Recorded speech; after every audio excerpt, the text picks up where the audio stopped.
Bem-vindos ao Curioso News, eu sou Marcos Plato e hoje vamos falar sobre um homem que esteve muito à frente de seu tempo, Giordano Bruno. Recentemente, por causa da repercussão do caso de Bruno Borges, o menino do Acre, muita gente tem se perguntado qual a relação do desaparecimento de Bruno Borges com o filósofo italiano Giordano Bruno que viveu no século XVI. Afinal, quem foi Giordano Bruno? E quais são os mistérios que fizeram parte de sua vida? Além da história de Giordano Bruno, vamos ver também algumas teorias sobre este filósofo e a Igreja Católica do século XVI. Vamos para o vídeo.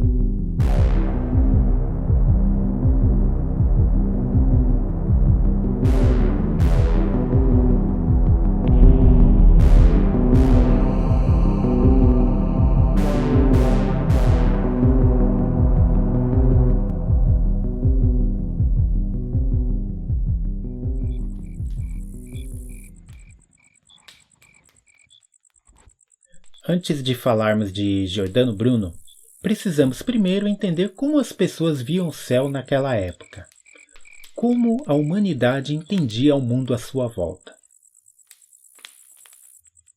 Hoje em dia, por causa da iluminação das cidades, poucas pessoas olham para o céu, mas naquela época era bem diferente. Olhar para as estrelas à noite fazia parte do cotidiano. É bom lembrar que por volta do ano 1500, as pessoas não sabiam exatamente o que eram aqueles pontinhos brilhantes no céu. E a maioria das explicações vinham de lendas, religião e mitologia.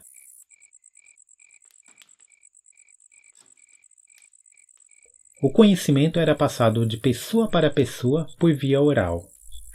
Conhecimentos e lendas foram levados de geração em geração por centenas de anos. Não é de se estranhar que nesta época havia muita superstição e muito misticismo. Histórias de criaturas e contos sobrenaturais aterrorizavam as pessoas da época.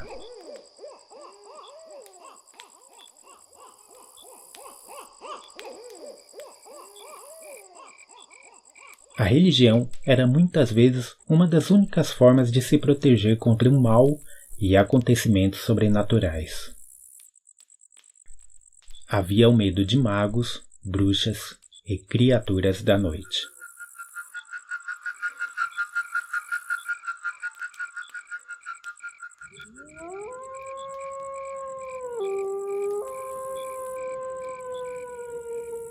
Também existia um outro temor na época. A Santa Inquisição da Igreja Católica. A mesma igreja que dava conforto e esperança para as pessoas também causava medo.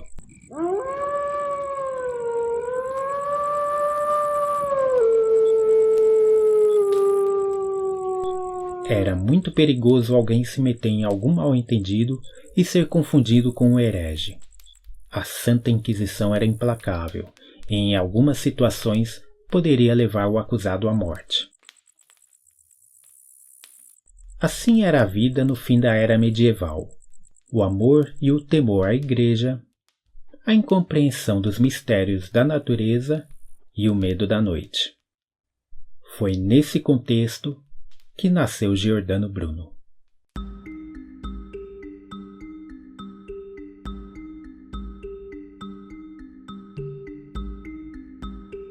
Giordano Bruno nasceu em Nola em 1548.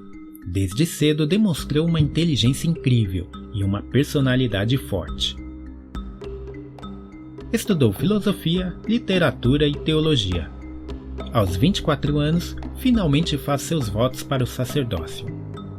Além da inteligência e a vocação religiosa, Giordano também tinha uma outra característica incrível: uma surpreendente capacidade de memorização.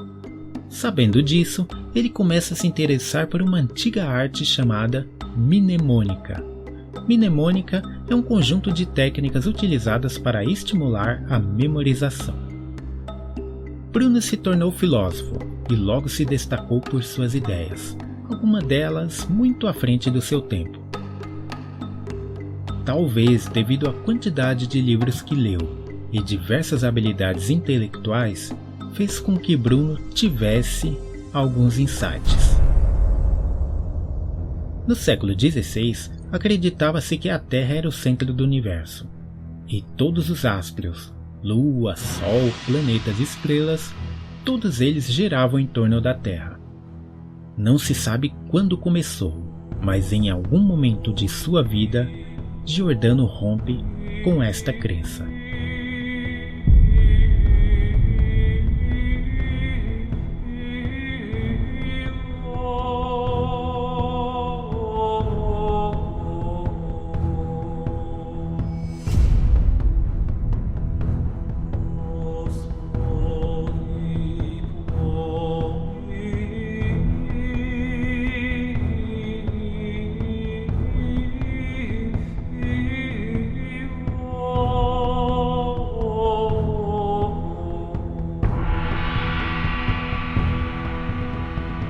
Giordano se imaginou flutuando, e lá de cima pôde ver a Terra.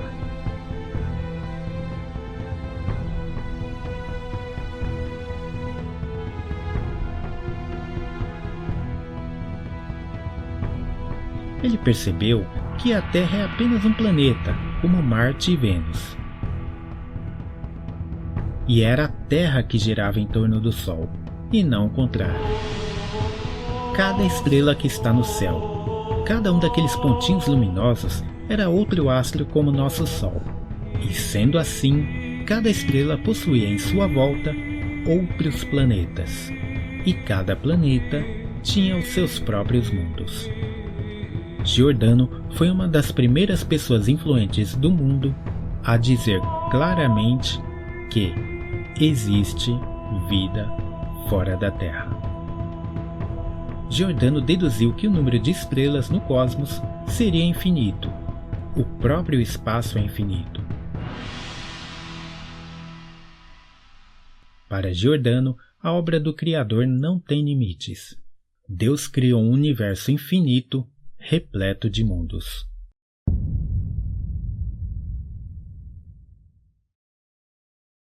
Com o tempo, esses pensamentos começam a lhe trazer problemas dentro da igreja.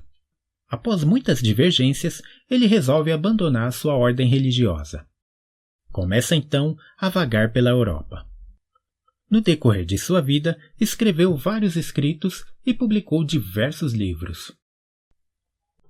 Nesse período, devido aos seus pensamentos, ele começa a obter a fama de ser um herege, o que era um perigo naquela época. Mesmo assim, se fosse apenas os seus pensamentos sobre planetas, estrelas e outros mundos, talvez Giordano não viesse a ter problemas futuros com a igreja. Essas eram, na verdade, as mais inofensivas das suas palavras. O problema é que Giordano Bruno começou a questionar a Bíblia. Giordano questionou, por exemplo, a virgindade da Virgem Maria. Teve ideias contrárias à divindade de Cristo e à Santíssima Trindade. Isso só para citar algumas de suas ideias. Giordano também questionou sobre a igreja em si, sua estrutura corrupta e o abuso de poder. Não deu outra, Giordano Bruno passa a ser alvo da Santa Inquisição. Ele se refugia em diversos países. Vivia de pequenos trabalhos e da bondade dos outros. Passou fome e frio. Sabe-se que viveu em cidades da Itália, França, Inglaterra e Alemanha.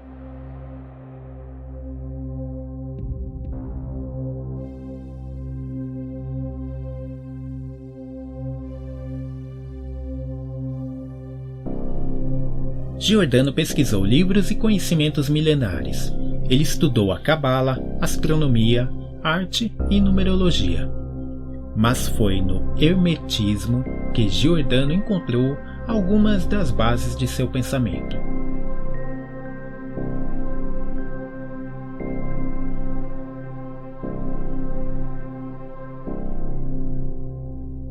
O hermetismo é uma filosofia oculta que, segundo alguns, remonta ao período das pirâmides. Era o estudo e a prática da magia e ocultismo. É do hermetismo, por exemplo, que surgiu o conhecimento que posteriormente seria chamado de alquimia. Daí a lenda de que Giordano estava pretendendo se tornar um mago alquimista.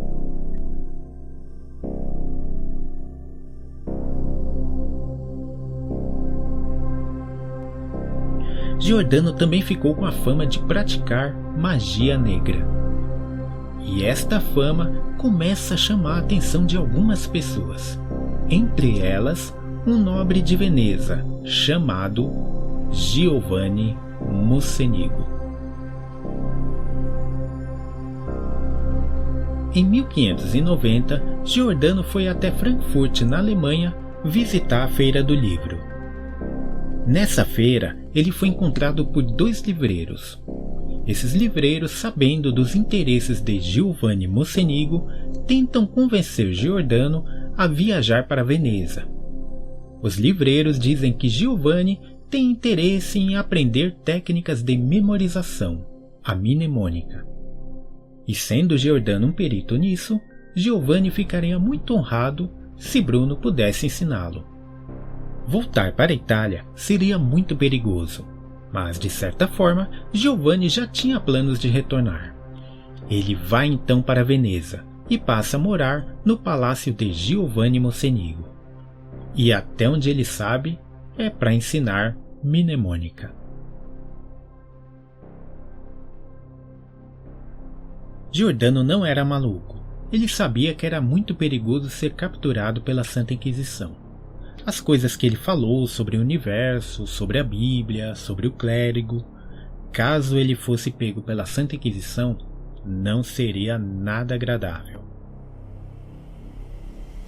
A Santa Inquisição foi um departamento da Igreja Católica destinado a combater a heresia. Desde o século XII, condenou milhares de pessoas. Nem sempre a punição era severa, mas em alguns casos, os suspeitos de heresia sofriam muito.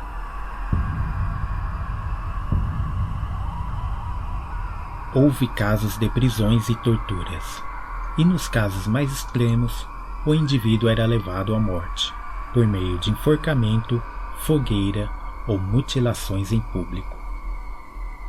Giordano morava em segredo no Palácio Mocenigo. Porém, não demorou muito até que o nobre Giovanni revelasse o real motivo de ter trazido Giordano a Veneza. O seu objetivo não era aprender mnemônica, e sim ele queria que Giordano lhe ensinasse magia negra. Giovanni pretendia com este conhecimento influenciar pessoas e ter mais sucesso nos negócios. Claro que Giordano recusou, afinal este nem era o seu ideal. Giovanni Mocenigo ficou furioso, e então ele faz uma ameaça. Se Giordano Bruno não lhe ensinar a arte da magia, Giovanni o denunciará à Santa Inquisição. Ninguém sabe se realmente foi isso que aconteceu. Não há como afirmar com certeza se o objetivo de Giovanni era mesmo estudar magia negra. Mas o fato é que uma forte discussão realmente aconteceu naquela noite.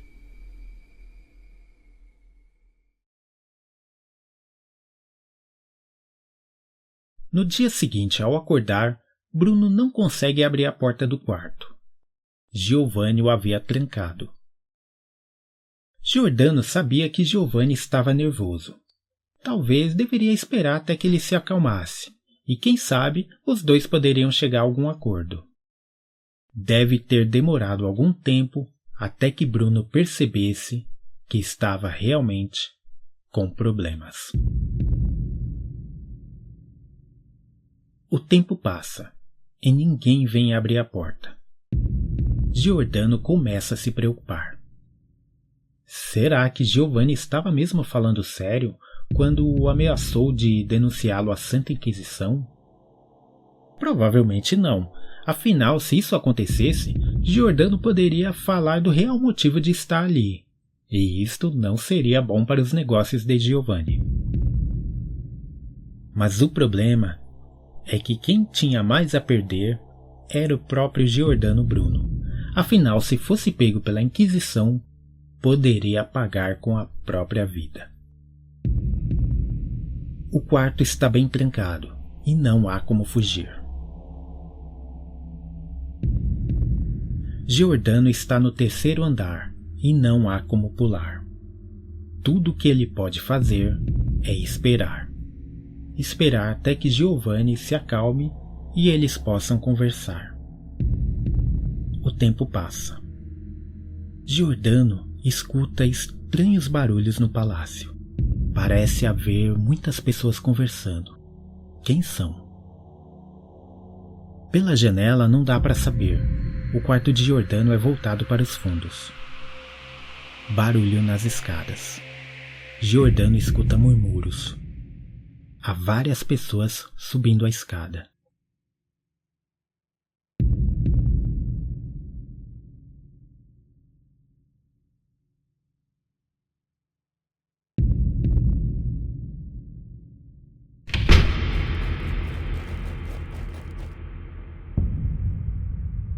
Giordano Filippo Bruno, venha conosco. Você está preso pela Santa Inquisição. Ele foi levado para julgamento. Giordano Bruno foi torturado.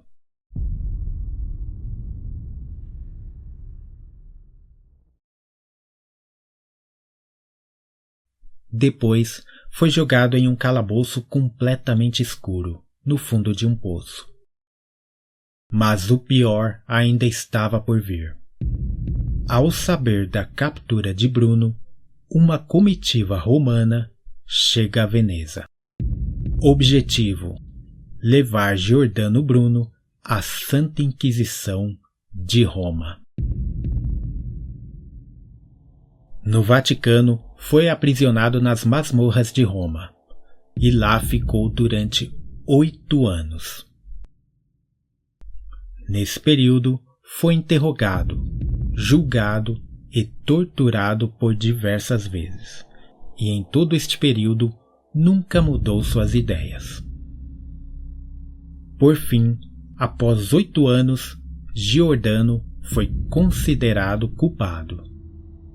Giordano Bruno foi acusado de sustentar opiniões contrárias à fé católica e contestar seus ministros, sustentar opiniões contrárias à Trindade, à divindade de Cristo e à encarnação, sustentar opiniões contrárias sobre Jesus como Cristo, sustentar opiniões contrárias à virgindade de Maria, mãe de Jesus, reivindicar a existência de uma pluralidade de mundos e suas eternidades, acreditar na transmigração da alma humana em Brutus e envolvimento com magia e adivinhação.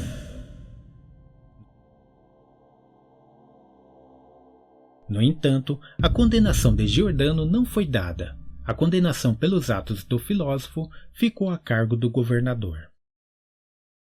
Reza a lenda que no final do julgamento, Giordano Bruno teria dito as seguintes palavras: talvez sintam maior temor ao pronunciar esta sentença do que eu ao ouvi-la.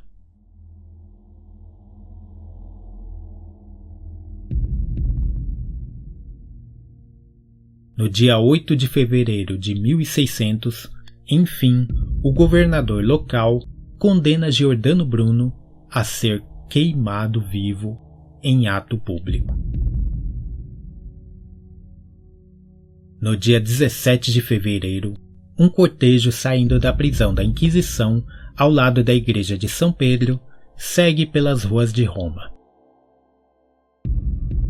Em uma praça chamada Campo dei Fiori, uma enorme pilha de lenha estava preparada em volta de uma estaca.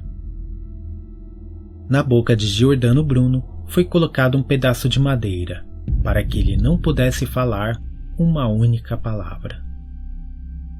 uma multidão se aglomerava para ver Giordano Bruno passar. Em volta do palco montado, monges cantavam preces. Giordano foi amarrado à estaca.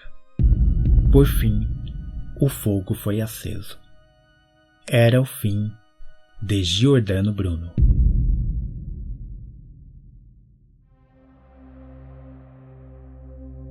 Mas não o fim de suas ideias.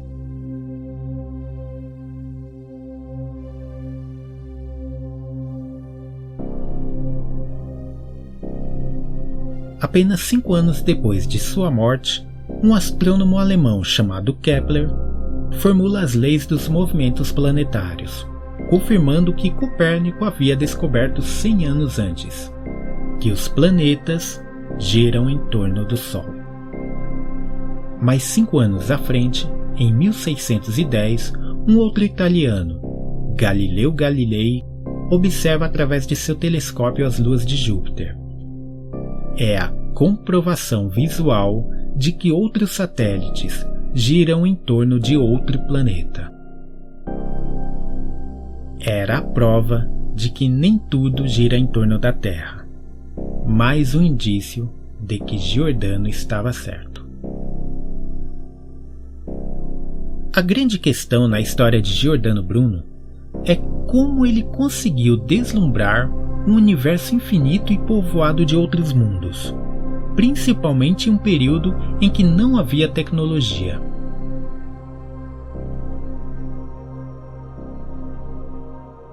Existem 2 teorias. A primeira delas é que existia naquele tempo um grupo de astrônomos que, em segredo, já estavam chegando à conclusão de que a Terra girava em torno do Sol. Em 1543, exatamente 5 anos antes de Giordano nascer, o astrônomo matemático Nicolau Copérnico publica o seu trabalho, Da Revolução de Esferas Celestes, teoria que demonstrava, através de círculos, que os planetas e a Terra giravam em torno do Sol. É possível, então, que um grupo de astrônomos continuou em segredo os estudos sobre o heliocentrismo de Copérnico. Giordano Bruno pode ter tido contato com esses astrônomos. Uma outra teoria é de que Giordano teve acesso a alguns livros proibidos pela Igreja Católica. Surpreendentemente, a ideia de que a Terra gira em torno do Sol não é do século XVI. Na verdade, esta ideia é muito mais antiga. Dentre alguns livros que Giordano possa ter tido acesso, sabe-se que pelo menos um, com certeza ele leu: o livro Sobre a Natureza das Coisas, de um filósofo romano do século I chamado Tito Lucrécio.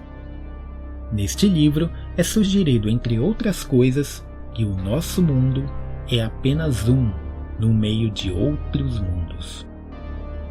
Isso levanta uma possibilidade cruel, a de que o Vaticano já sabia há muito tempo da possibilidade de que a Terra não era o centro do universo.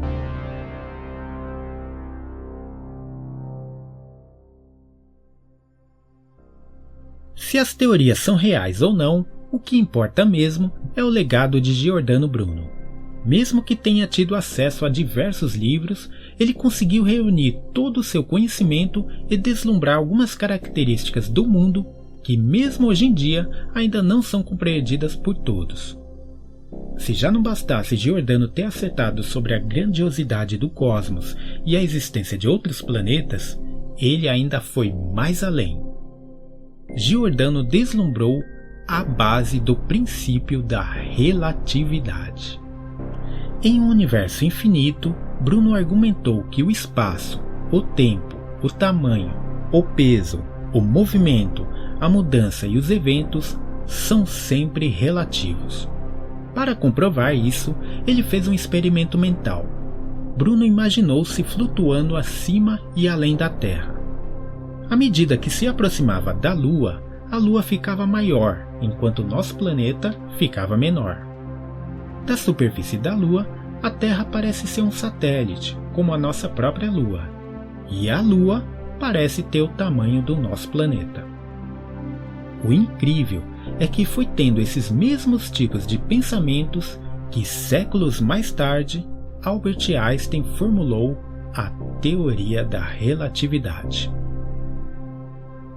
Giordano também deslumbrou de forma especulativa a teoria da evolução das espécies de Darwin.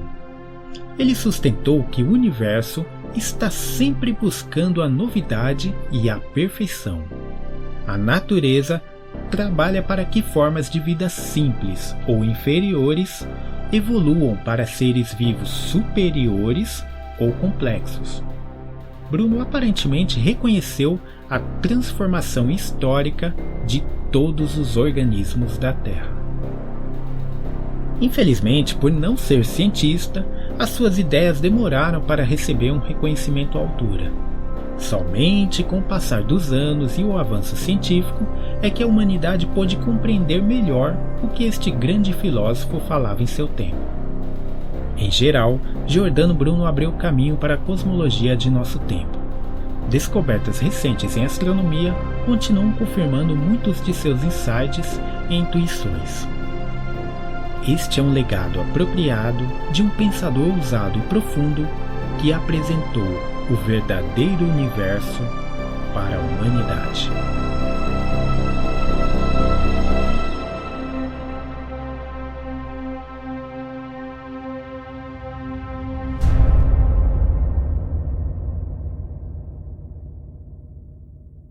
Esse foi o nosso vídeo de hoje e olha, esse deu trabalho para fazer, espero que você tenha gostado.